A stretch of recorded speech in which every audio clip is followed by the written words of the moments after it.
Hey everybody, I'm Joe Whatta Lowry, and tomorrow night WWE presents Hell in a Cell live from the Little Caesars Arena in Detroit, Michigan.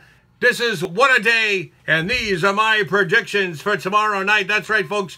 Well, kicking it off, we get Shelton Benjamin teaming up with Chad Gable versus the Hype Brothers. That's the kickoff show. Well, it looks like the WWE will use the pay-per-view as the Hype Brothers split. That's right, folks. I hate to say it, but easy, no-brainer here. Shelton and Chad win this one, no question about it. The real question here, though, is who between Mojo Rawley and Zack Ryder splits up first. That's right. Well, Randy Orton versus Rusev. This feud, if you can call it that, is Rusev's payback for Vince for being on the sidelines all summer long.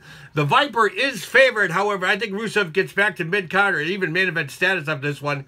The only caveat to this is if there's any outside interference by Aiden English. That's right. Well, okay, let's move it on. Dolph Ziggler, Bobby Roode. After the spectacle of both entrances get out of the way, this match has the glorious potential to make the top 3 matches of the night.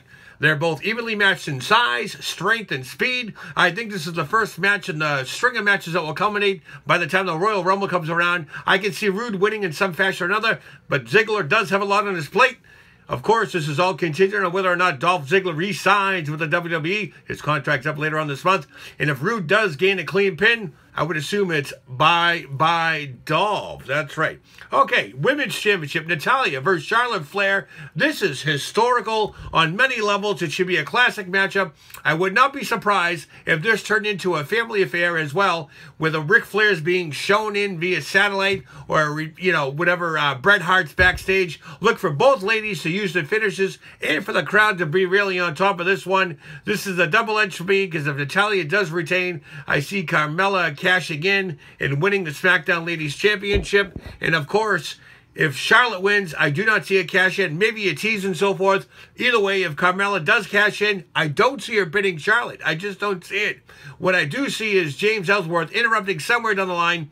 This doggy trick character is so old now. Remember, the ladies shine brighter on SmackDown Live when they leave something in the ring for us to watch on Tuesday nights. So get that. Charlotte wins the championship, no doubt about it. On the historical side about it, history will be broken as Natalya and Charlotte will be the only 2 women to have fought for the NXT Women's Championship, the Divas Championship, the Raw Championship, and of course now the SmackDown Live Championship. And also another historical mark, Natalya will beat Trish Stratus' record for having the most pay-per-view matches in any women in WWE history. Congratulations to her.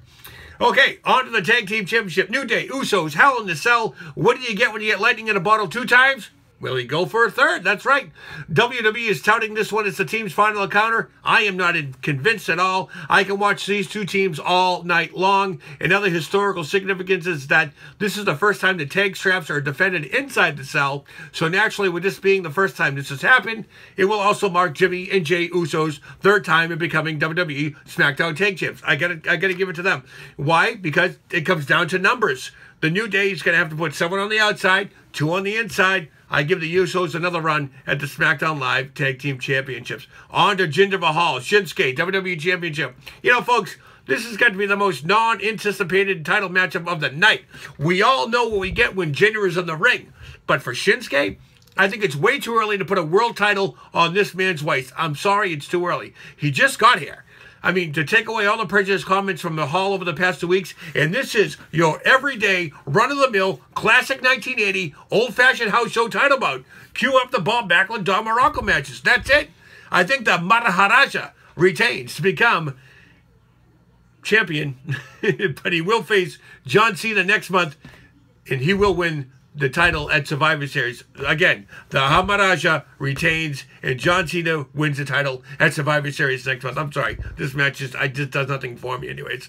Okay, U.S. Championship bout. AJ Styles, Baron Corbin. Solid build-up. This should be a solid contest. AJ Styles never takes a night off of the ring. He's as pure as a performer as anyone can get, and then some.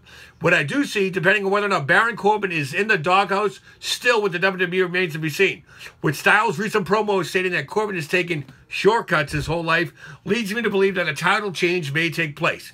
Perhaps Baron shocks us all and puts on the match of the year type performance or whatever. But my heart says AJ gets the win, but my gut is saying Baron Corbin's day may finally have arrived.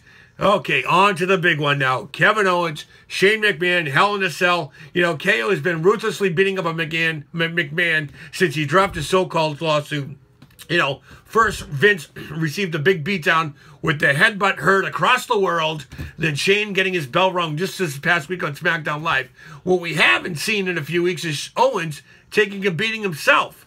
You know, minus the Sami Zayn thing and all that stuff. This one has all the earmarks of a big bun for Shane.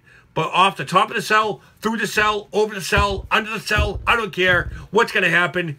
All of these seeds will or will not be accomplished. What I do see the real surprise here is that Kevin Owens will take the biggest bump of the night, the historical bump of the night, and that bump comes with a big loss. That's right. I predict Shane McMahon gets his revenge and gets the win over Kevin Owens. But the biggest thing of all tonight with that match will be who takes the biggest bump. That's how it always been historically. So that's my predictions, folks.